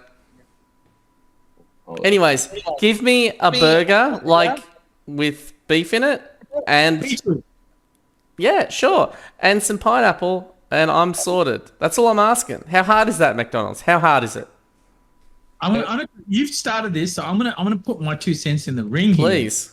So we're talking burgers. Like, we don't have to be fast food. There is a fish and chip shop up the road here. Their burgers are sublime. I will get a burger there any day. Like, better than Names, Geoff. If you're gonna tell me this is the best burger in Brisbane, I want to know the name. It's the fish and chip shop up the road. I don't know the name of the shop. No. Our viewers need facts. I want to know the name. On the bottom, just here. Thank you. Yeah, underneath this video, we will make sure that this... Jeff's talking about something that's only relative to him. We need a fast food item. Oh, come on. For the masses. No, you're talking burgers here, and I'm telling you that Macca's burgers and, you know, grilled burgers, which are very tasty but very expensive, are no match for your fish and chip shop burger that's made correctly with a nice meat patty, some beetroot, lettuce, onion, barbecue sauce, or tomato if you prefer that Disgusting. kind of thing. The taste is just fucking big. And fish and chip shop chips with chicken salt are so much better than any other chips you're going to get anywhere else. Anywhere else. Yeah. Sorry, just Jeff doesn't get it. He doesn't you get don't it. get it. You're too young to get it. Yes, old man yelling at clouds. But what about you, Dack? I'm trying to find the ingredients for the one that you had. No. It's not all about me. It is so, because I want to know what's in this thing. I've got an ad here, but Pineapple. I don't know. But it says McDonald's Hula Burger 1984. Is this like how far we're going back? Yeah. I mean, I was a kid, so yeah, 84. 84. It was the Hula Burgers in 84. I'm just going to quickly watch this video. Yeah, I was. You do that. While you're talking about that, and talking about fast food, as for chicken, Red Rooster or KFC? Look, Red Rooster is better chicken, but KFC, like Red Rooster, Zinger. I reckon they're the end of the Zinger burger is just the Zinger stacker combo. Okay, I'm going to read it as it sounds. I'm sorry. So they're advertising it. It goes beef, cheese, lettuce, hot grilled pineapple. So there was beef in it, see? Sounds pretty Beautiful. plain, though. I mean, That was the ad. You guys couldn't hear it playing to me, but they actually list the ingredients on the ad. what's the sauce on the ad? Any sauce? I've already closed it off. It's gone. It's in a memory. It's Something delicious, no doubt. But you want to press the points on burgers, man. I want to. Oh yeah. No. I want to press a point. All right, about fast food, and this grinds my gears. The McGriddle. I don't know if either of you guys have ever had a McGriddle before. Nobody. Right? Okay. So I've heard of it. the first time I went to Japan, the first time I went to Japan, I see this breakfast menu, and it's called the McGriddle. And you know a bacon and cheese. exactly- What is it? I know A exactly bacon what it egg is, yeah. McMuffin, right? Imagine if the muffin was like pancake, so to speak, like a thick pancake with like blueberry and stuff inside of it. It was the most amazing thing. And the last time I went to Japan, they no longer had it. Racist. So only in America is the McGriddle still a thing. But it was delicious, and it needs to be So here. the bun was pancakes? Yeah, pretty much. Think of it as a... And it's got like an embossed M on the top. What was in Yeah. between? Oh, Am I not mistaken? you're not mistaken. You're not mistaken. It did have an emboss. So I can't remember. When I was in Japan, I think it had prawn, like tempura prawn or something fucking in the middle of it. But Sweet and sour. let me look up McGriddles. Yeah, you can get ones with bacon and eggs in it if you want. To our listeners and that our viewers, that we aren't all about arcade games. We will be pressing the points on many, many subjects. Near and dear to our hearts. Tell you what's near and dear to my heart, then I'm like I still hold a grudge this day, even though much as you guys know, but even some of our few listeners will know that I do love the Colonel. He made a fatal mistake circa 2000 and I believe 8. What was that? Got rid of the nacho cheese rollers on the menu. I never experienced them, but the way you are hurting because of this, I hope they bring them back. It was a simple item. All it was pretty much popcorn chicken, salsa, and a nacho cheese sauce. Then in like a little mini tortilla, like pressed, came in a little box. It was Sounds like, nice. You get a zinger, you get your zinger meal. You'd always get a nacho cheese roll on the side. Look, we all agree, right? The zinger is delicious. Mate, like, I was just thinking about this. Like, you look at the Macca's. What have we got in Australia? We've got Macca's, we've got Hungry Jack's, which is your Yeah. Burger King in the US. Disgusting. You've got your Red Rooster, Fuck Hungry Jacks. That's right. Fuck Hungry Jacks. KFC, Macca's, Cowards Hungry eat Jack's, there. Red Rooster, KFC. Out of all those things, I will go to KFC any day simply because of the zinger. The zinger is. So I've got to ask a question though, because I'm a Colonel man. Do you guys just get a straight zinger? Because to me that is not even delicious. Yes, but I get the stacker because I need more zinger in my life. Zinger with bacon, zinger in any way that you want it, mate. No, so Tell me. No, I don't want to hear it because you don't know what you're talking about. So next time you get a zinger, and this is for everyone that listens to this as well, like don't knock it till you try it, and I don't want to hear any argument. You'll get it. No, trust me. Again, you can argue the point once you've tried it. That's it. I don't want to hear anything besides that. You get your zinger, fuck the lettuce off, fuck the mayo off. Yep. And then you add jalapeno mayo. You add double supercharged sauce, and you add a slice of cheese. Try that, and then get back to me. But how many times? I'm doing this week. No, that is I literally am. It is, but hands down. This is years of trial and error. Research. Yeah, on my behalf. Can I tell you a story about the Colonel? I just want to make sure that you understand. How many times have you got like a zinger burger, you get home and we have it there, and it's like you got those rusky bits of bullshit in the tour. It's been sitting there for a while and it goes all stringy and friggity fucky. That's why you fuck the lettuce. I don't know what's wrong with your Tassie KFCs, but it doesn't sound right. Yeah, they're fresh here, mate. No, it is fresh, but you can't trust lettuce in those sort of places. That's why you got to stick to You're the... talking about wilted lettuce? recipe. Yeah, look, it doesn't happen here, mate. You got to eat it at the source too, mate. You can't be bringing that shit home. You can't be Uber Eating that shit, okay? Uber Eats and you're failing straight up. You got to go to the source. But at the end of the day, lettuce is just crunchy water. Like, what purpose does it serve? It doesn't bring any flavour. The man speaking the truth. So try that. Again, I'm going to repeat it again. Zinger burger, no lettuce, no mayo. Add one lot of jalapeno mayo, add 2 lots of supercharged sauce, add 1 cheese slice, and tell me that's not the best KFC menu item you've ever eaten in your life. Sounds all right. I'll try it. Oh, we'll try. As long as you try Vegemite and lettuce sandwiches. Get fucked. I'm not kidding. Fucking classic. That's the most disturbing part, is you're not kidding. Vegemite is disgusting. Take 2 pieces of white bread, butter, Vegemite, so it's just a Vegemite sandwich, add crunchy, crispy lettuce, bite it, and tell me you don't like it. You will like it, I can guarantee. If you're Australian, you will like it. Okay, do you know what? The tang of the Vegemite with the crisp and crunch of the lettuce is just the most amazing thing. It's like telling someone the first time to do a Tim Tam Slam. It's the same kind of response, visceral taste response you'll get. Tell you what, next Not stream, sweet, sour. next stream, I will try it for the first time in real time. How's that? Vegemite and lettuce sandwich. Okay. I'll get Sounds good. I'll get it together. Have we pressed the points enough on the old burgers? Because I mean, I think we're done with burgers right now.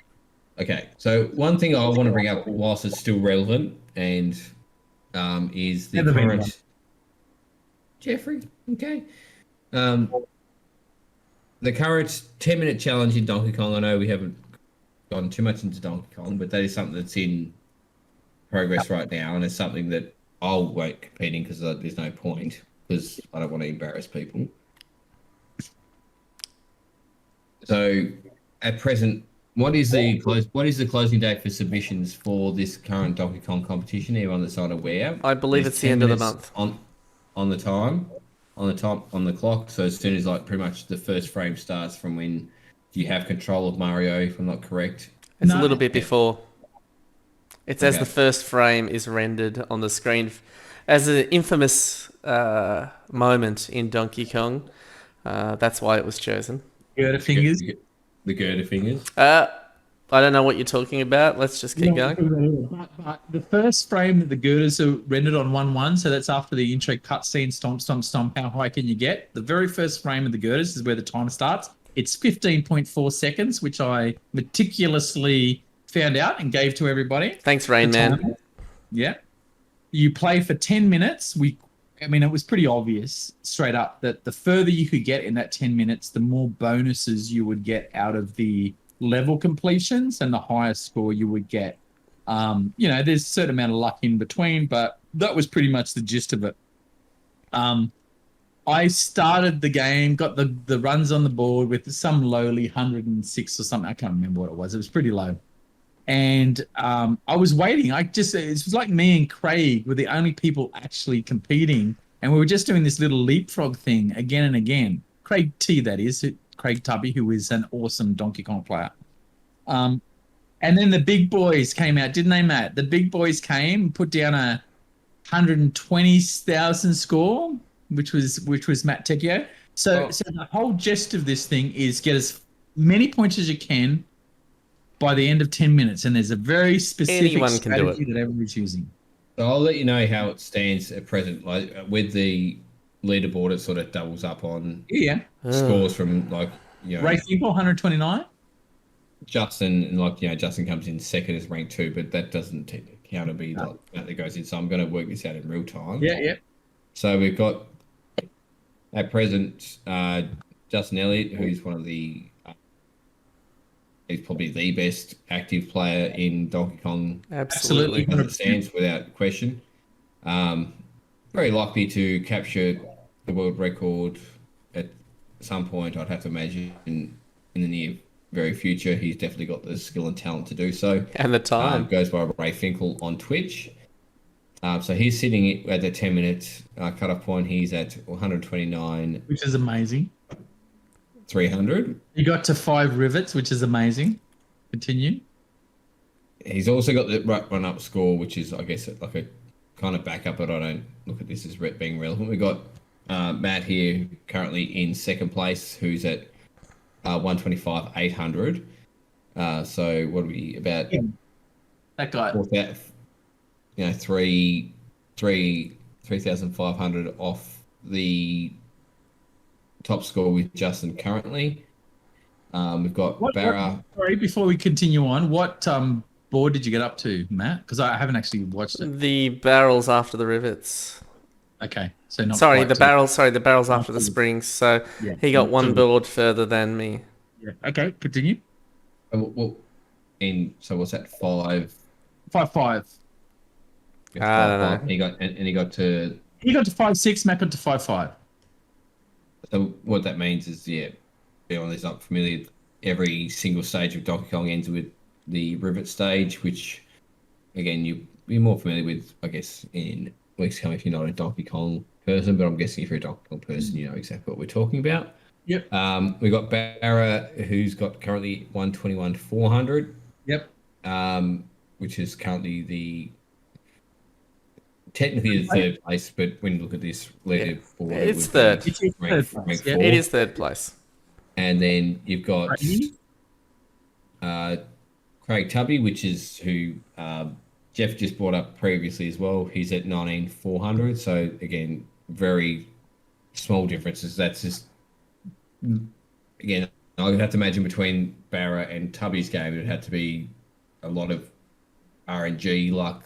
It's all RNG, so all RNG. Talk about that. For it to be 2,000 to be that small, it's got to be one of those categories. And then we've got Geoff here, who's not too far behind it, 117,000 on the dot. So that's the top 4. So I just want to make a point. The difference between 117 or 116 and 120 or 121 is literally seconds. So I got 100. I was 1.6 seconds off 121. So the game is now really about 2 things. One is how fast you can get through boards. I mean, that is really the ultimate. How fast can you get through these boards more than anything else? And how fast can you get through the boards without like grabbing a hammer at all, like on rivets or anything? Because the hammers really soak up time. Even if they add points, it won't counter the bonus points you get at completion of another level. That's what I sort of was curious about, because I sort of thought to myself, you see you guys do like the top hammer and stuff like that, and when you sort of milk the points as much, like, is it just because of the time frame that, like, obviously it doesn't offset, like, even if you're getting good points, like, 800, 500 barrels, it doesn't No. offset the bonus does not. timer. Each No, hammer smash takes over a second, and you've got the hammer for like 9 seconds of in-game time. So unless you're getting 800, 800, 800, 800, even then, it's not worth losing that extra level that you can get into the game. So you just want to get as fast as you can, and as along the way, if you can capture a point by leeching something because it's conveniently falling at the right time or something, it's all RNG. Basically, you don't want anything to spawn in your way. You don't want anything to climb in your way. You want to run like the wind. Yeah. I've had some runs where I think I've been on the right pace at level 4, and then I've just fucked up. Like, I've either mechanically fucked up or the RNG is just not being good. Mainly mechanical fuck ups on springs.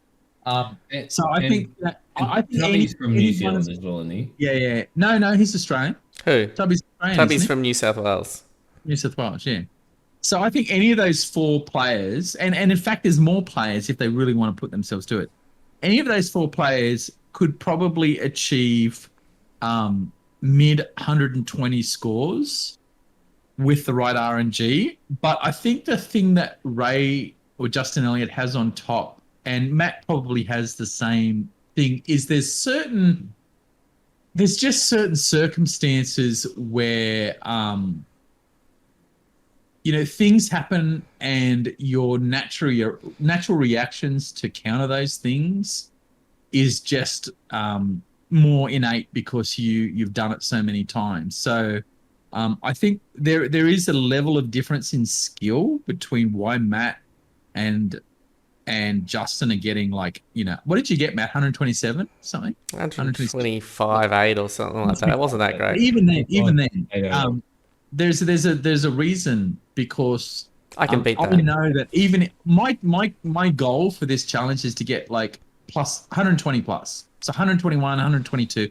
I'd be happy with that, because I feel like that is my goal. That is my challenge in this particular competition. Anything more, and I think that's going to take a little bit, and that isn't going to be less about RNG, because I think I'm kind of getting the similar RNG to most people. It's more about not making mistakes myself. But yeah, I always said it. I think the top couple of people will be hundreds of points away from each other, because they'll all end on the same board eventually, and it will just be like who got lucky with the extra smashes or extra leeches. Yeah, I'm not worried about skill or technical ability or anything like that. There's nothing that's happening in Justin's games that if I was to have the same boards, I believe there would be any real difference between his scores and mine.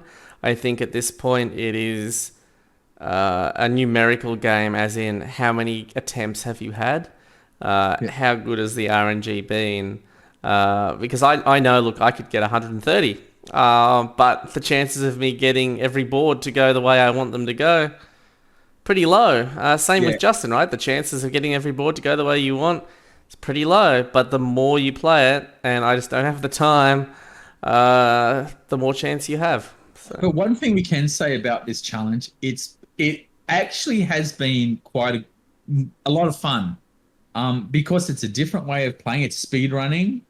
And which you've had probably more experience in playing that game style than most people, Geoff. Yeah.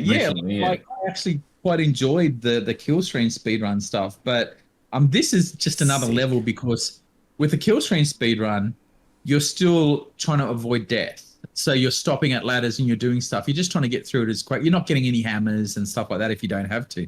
Whereas this is like total RNG fest. It's like you're pushing up ladders as barrels are coming, crossing your fingers and going, yep, it passed me, I'm good, let's keep going. Otherwise, it's a restart.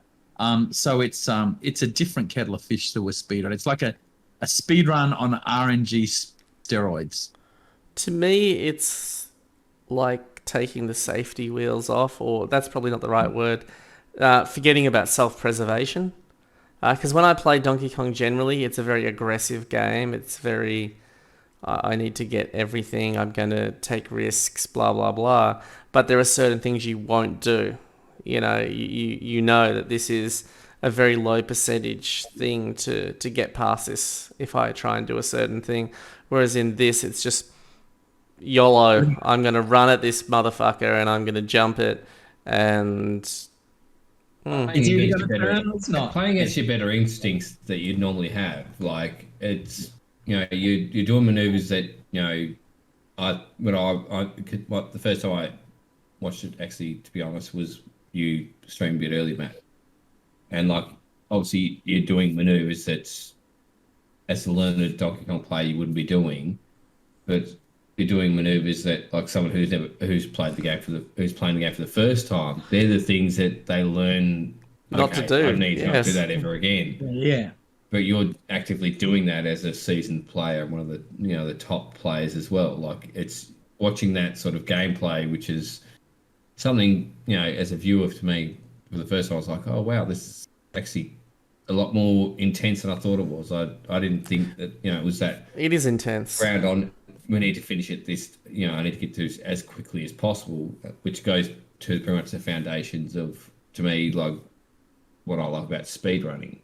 And again, that's something that I've got into a fair bit, but you guys don't sort of delve into speedrunning games yourselves. So, like, it's more in tune to me enjoying that, and, you know, the restarts and the, okay, that didn't go as well, and I didn't get this level by this second point. Yeah. There's no point in continuing.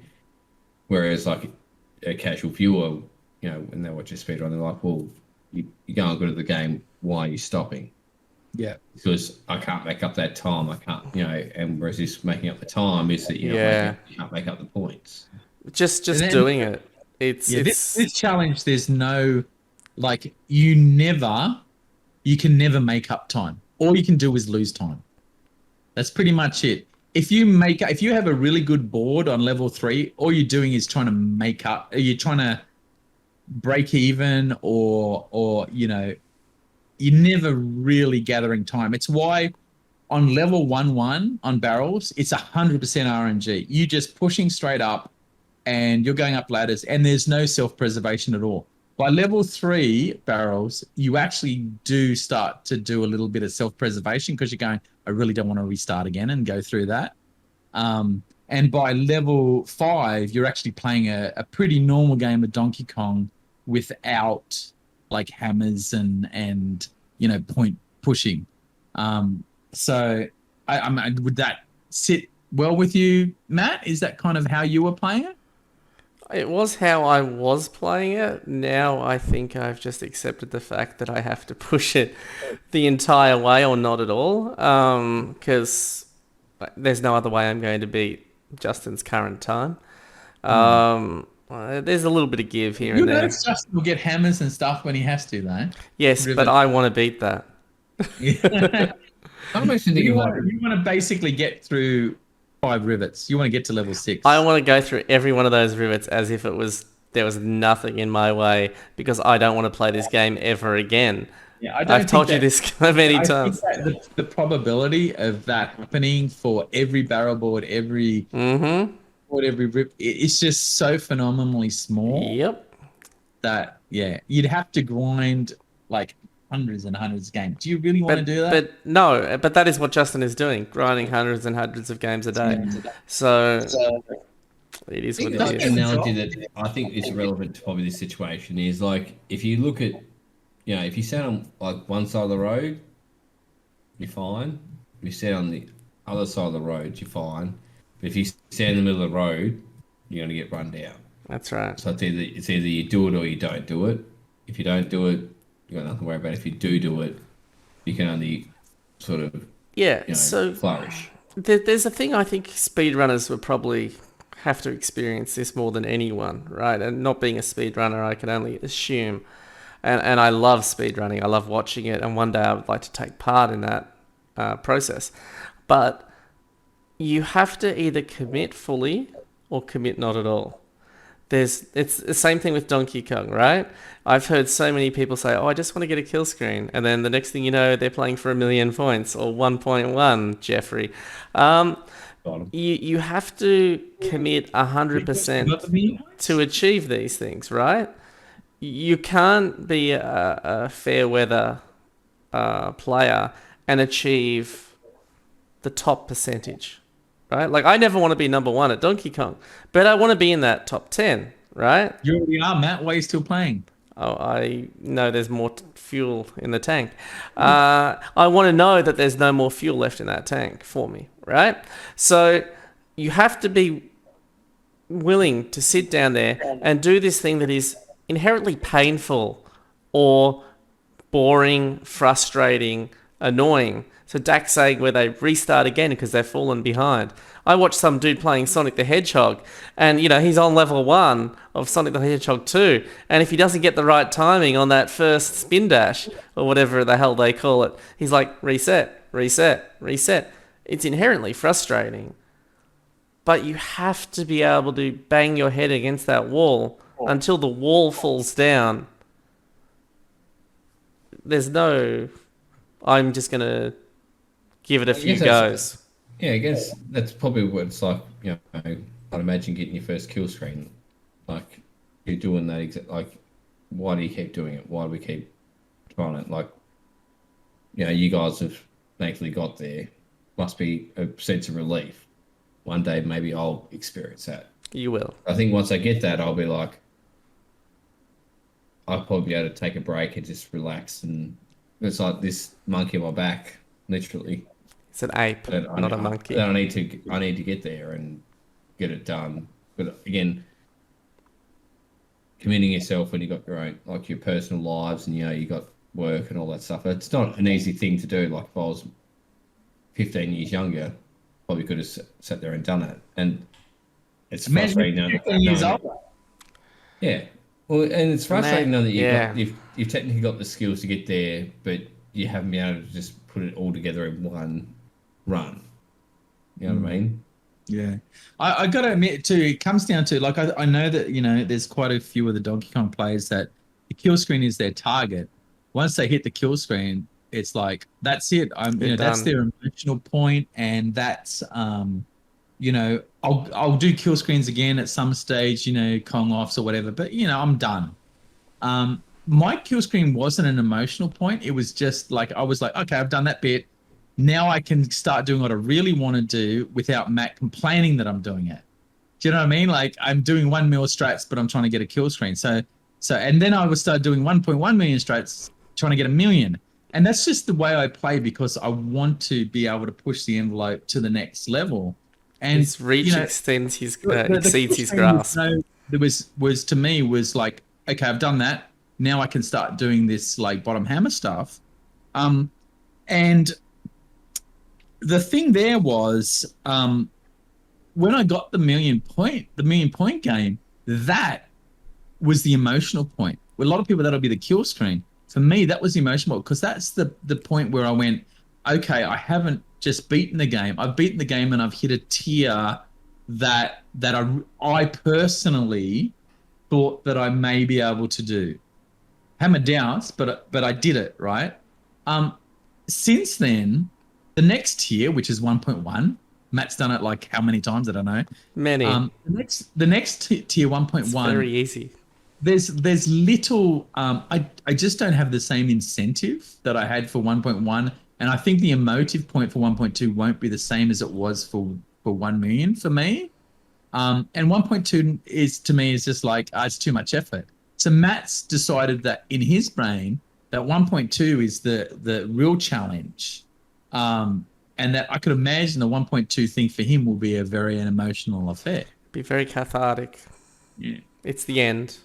It's the end for you, yeah. It's the end of that. But to me, I've kind of like hit the end, and anything more is like, oh, that'd be nice.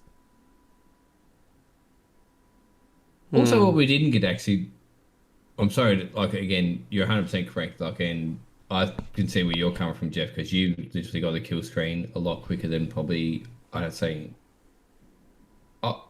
I don't know the stats, but I don't know any other player that got a kill screen from the point they started playing to when you did as quickly as you did. Justin, Matt, I'm sure there's a few people that got it. Was that actually quicker though? Yeah, it was quicker. And I took a 6-month break. Well, So I got a kill screen in 6 months and a million in 12 months. It's Well, that's one that it's I'll time witness. in versus time out, Dack. Don't feel bad. You don't put in the ridiculous amounts of hours that people like myself have. Yes. Hey, I just want to throw something out there for if anyone under the age of like 40 is watching this, right? Or listening to this. Nobody's still watching it, but anyway, continue. I'm barely watching it and I'm taking part in it. So, can I ask you guys, outside of arcade games, all right? Are you guys playing anything at the moment? And that includes you, Geoff, with PUBG. So let's start with Dack. Are you playing anything a little bit more modern or, what's going on? So my main exposure to some of the newer games is when my son comes around, he brings his PS5 with him. So I've got to I sort of witness, I guess, the newer games that way, and by all means, I watched he got the new God of War, for example, and I watched that and I was just like, watching the gameplay and like the graphics and all that stuff. I was like, this is amazing. Mm-hmm. Me personally playing newer stuff, it doesn't really happen. I sort of very, probably stuck to my, stick to my guns. Like I stick to, what I like to play. There's like other older games that I'm trying to work out how to get them to work and get them to play, things like that. But as for the newer games, not particularly, but I do enjoy seeing my son play some of the newer PS5 games, and sort of I'll sit there and watch him play and watch the storylines and be fascinated that way. But me personally, I'm not playing anything that's new on the market. What are you playing though? I haven't been really actually playing a whole lot, to be honest. Okay. Last time I played would have been Aladdin. Yeah. Aladdin. The inferior version of Aladdin, I believe you speedrun that. The rage inside him right now. Look at it. Yeah, that Chinese fucking. Hey. You just got us banned in 40 countries. Yeah. That no racism in here, please. I know what you were going for, and it wasn't racism. You were saying cheap the knockoff. Chinese bootleg version. Yeah. What the Super Nintendo thing is. Wow. Actually, no, I play PUBG. Yeah, and how are you finding that? Have they done anything different to it lately? Is there any events or? Yeah, well, it was a pay game. It went free to play quite a while ago. I actually stopped playing it for about a year. When I got heavily into Rygar and Donkey Kong, I just stopped playing because it just wasn't really, and the player base was getting kind of diluted and small, and it just didn't have for the millions and millions of players playing PUBG right now. It got diluted and small. Yeah, It so did many not people get- playing it was Donkey Kong small right enough now. that like you couldn't actually get a certain rank of game. Like you couldn't play a solo game where it's just a one person battle royale kind of stuff. So I stopped playing that for ages, but I've always enjoyed like Counter-Strike I used to play. So this is just to sort of follow on to that, and I really enjoy it because it's Competitive kind of shooting. like an open world shooter that's not you can play it really strategically if you want. It doesn't have to be just run and gun and shoot at everything. Like there's a lot of strategy to surviving and winning. Boomer shooter. I believe that's the term they use for people like What? you. Boomer shooter. You're a boomer shooter. Right, mate. But I win a lot of games. That's So good. it's interesting because because That's the winner. my handle is 80s arcade kid, and I don't think people quite realize I'm a 50-year-old first-person shooter player. Well, they think you're 80? No, they don't. They think I'm probably interested in 80s games, but they don't think I'm a 50-year-old. Because, you lose a bit of twitch and stuff, but I've always been pretty good at the first-person shooters, so, PUBG's a great game. I remember playing it when it first came out, and I lost many nights to that. It was great fun. Great game. What stopped? Donkey Kong came in the way. I've been playing a game called Vampire Survivors. Are you the same? Yeah, so I don't know if any of you guys ever played on Windows 3.1, but it looks like a game that was designed on Windows 3.1, and it's very heavily inspired by like games like Castlevania, and And if you've ever watched those shoot 'em up games, those bullet hell games where all the enemies are shooting a million things, it's like the reverse of that. You're the bullet hell. And so you choose a character and they all start off like one will have a whip, one will have a cross, one will have a gun, right? And as you upgrade every couple of minutes, you just start spewing out more attacks. And the enemies just keep waving in and getting stronger and coming at you. And yeah, you're just running around this board, either trying to avoid the enemies while picking up power-ups and stuff. And it's a game will last anything from 15 to 30 minutes, which is something I liked about PUBG, is that the games were a certain level of time. So you'll pick it up, you'll play, it'll get really intense, and it's got some of that stuff from the old games that I really liked, which was you had to survive, you had to really put in some effort, and yeah, you'll die and you'll say to yourself, oh, I'll just play one more game. It's only 10 minutes or it's 15 minutes or it's 30 minutes or something like that. And every time you play it, you're unlocking something new, a new character or a new weapon or whatever, and new levels. And yeah, so it's on everything. It's on everything, I'm pretty sure, at the moment. And it's on Game Pass, if anyone has Game Pass. I would recommend it. It's a good little fun game. What I might recommend us going into closing here this evening is I can see that you've got some things there yourself, Matthew. I've got a couple, nothing overly impressive, but something that probably other people might find interesting. Does yourself, Jeffrey, do you have any like collectibles or little bits of memorabilia that you think that someone may find interesting to look at or know a bit of a story about that you could perhaps show off? If not, I know, Matt, you've got some stuff there, and I can probably grab one of the things that I've got there, for example, if you want to sort of close the show up with that and your story of how you came to obtain it, and I guess your history, if it was like a specific thing, what drew you to buy it. Geoff, you can go first. All right. You got nothing. You used to be a game dev. Surely you have some secret code laying around or something. I do. Yes. Unreleased games and stuff. But as for memorabilia, I don't have anything that's particularly other than an arcade machine. There's nothing particularly that's nostalgic or very specifically unique. So I'll just pass it to you guys. All right. Well, I might show you again. A lot of my stuff's still in my storage unit, but I did get a hold of this before it went into storage, which is, if you're an NES person, Cheetah Man or whatever it is, Cheetah. Yeah. So Action 52, which is, I actually have a backstory with this game. So I told you guys earlier about how I had my friend that lived in the small town of Medina, that I had the Sega Mega Drive, he had the NES. He got this for his Christmas present. This must have been 1990. Wow. What year would that have been? 1992, 1990. Must have been Christmas 92, for example. And he actually got this. And back then, whatever game you got, you'd play it. You had no choice. And I remember him getting that, and obviously the appeal being that it's 52 games in one. But I remember us playing that and trying to find a game that wasn't the absolute shits, which was nearly impossible. If you guys have any idea of the history of this game, one of the worst things ever created and put to cartridge. So that's it out of the plastic. Again, it's not still in pretty decent condition, and then like you got this stuff on the back.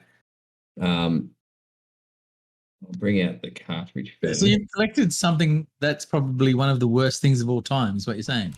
Correct. It's worth a bit of money, Geoff. Yeah, and that is the cartridge. Beautiful. Which is obviously not a standard NES cartridge, which is quite different. typing. I'm pretty sure the key part of this is not in the box. It's in a frame, which is in my storage unit, which looks like it might be the case. But I'll show you what I've still got left in here.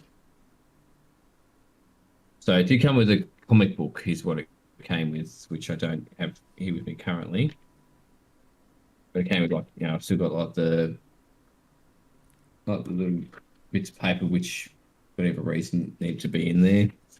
How to play the games, and it actually came to the list of the person who owned it originally. And they've put the little asterisks of games I like, which for me, I like that sort of shit. But they're all the actual worst. And then it's got like a pretty much standard sort of game menu. But again, the comic book's where it's at, but just all the games. The instruction booklet. So for anyone who's not watching the video version of this, what is it called? It's Action 52, is it? Action 52. Yeah, so it was a multi-game cartridge back from the early 1990s, full of the most dire shovelware, I think would be a good term for it, right? That probably has to be the best way to explain it. Like an American company that didn't know how to program games, but they knew that if they released something this back in the day, that people would buy it. Yeah, that is an amazing piece you've got there, by the way. I think that's fantastic. Recommended retail price, again, $200 US. Worth every cent. That's a lot of money back in the day. It's a lot of money now. But then the advertising would have been, well, your normal game was, say $30, $40, whatever. You're getting 52 games for $200. You do the math. You do the math. Yeah. That should be the title of this podcast, by the way. You do the math. I think that would be a good first title. It's like, that would make a lot of sense, actually, because it's been relevant more than once. Or it could be the name of our 64th podcast. I don't know.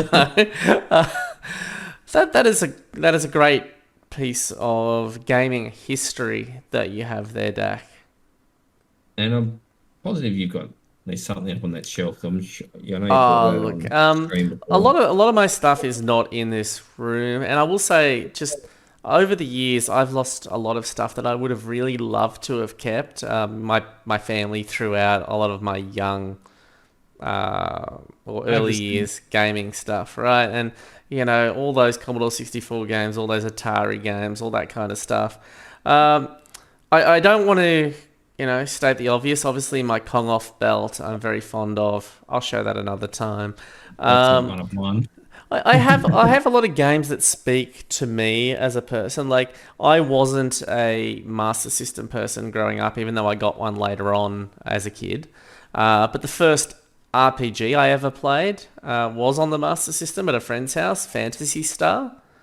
So owning a copy of that, because I can see it just sitting here, $50, good bargain. It was a game that meant a lot to me. It says on the label on the top, oh my god, look, or something, or no, what does it say? It says oh my god, rare, or something on the thing. So obviously it was rare when it cost $50. I guess there wasn't a lot of PAL versions of Phantasy Star, but I guess I've got cartridges that are prototypes. Like, I've got a prototype of Contra 3 for the SNES. As you know, it was Super Probotector in PAL regions. Yeah. And both the original and not the NTS version. Yeah, so I think I'm trying to remember which way it goes. It's one way or the other. It's basically either a 60 Hz NTSC version of Super Probotector, or it's a PAL version of Super Contra 3 or whatever it is. So obviously it was from when they used to do game testing. Yep.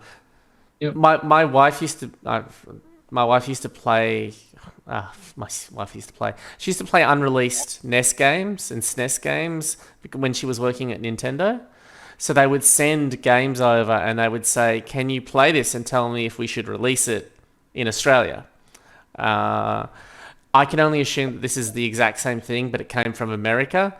Because on the back of it, it says like Ian's copy and Texter or something. Yeah. So it's a legit cartridge and prototype. But I think what they used to do is they used to send them out from Japan to other regions and say, well, what do you think about this? Should we release this? So I've got the feeling this was one sent somewhere and it's like, hey, what do you reckon about this Contra business? And it's slightly different. Like the menu at the start is different, but the game is pretty much the same. One thing that I personally find interesting, and I'm sure that other people that will listen will find interesting, is again that side of things where you mentioned that you got to play these games prior to them coming to Australia, and obviously, and your wife's interaction being like working for Nintendo, and she worked on the hotline. The game counselor or the hotline or whatever you wanted to call it. Yeah. And there's a lot of things that come into that I would find fascinating to hear. And another thing that I think I'd really like us to cover in another episode is, you mentioned you'd get a hold of these games, but they also ran 60 hertz and we ran 50 hertz, and how you would come to get that to work, which will leave that, I think, for another episode, but that's something I think that I would personally find fascinating to hear about. Yeah, and sure. Also, and the stories with your wife's involvement, literally with Nintendo, because there's no one else I know that's ever had a direct involvement with the company, and that's something I'd like to hear about. And other people, if you're not aware, which was the main reason that Matt and I brought Geoff into the fold, was not just because he's a great guy, but he's also had the original experience with actual game development, and he also has been involved in some game development for some of the consoles that Matt and I would have been brought up on. That there's some that hadn't been released, and there's a lot of stories that go with that. Yeah.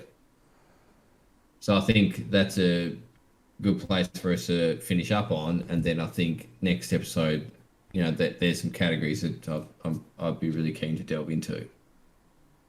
Yeah, I would love to tell stories about importing games and how we played them and stuff like that. And I've got heaps of, I guess, game development stories. They're very Australian based, but they're, maybe some games that young whippersnappers used to play, Jimmy Neutrons and the SpongeBobs and stuff.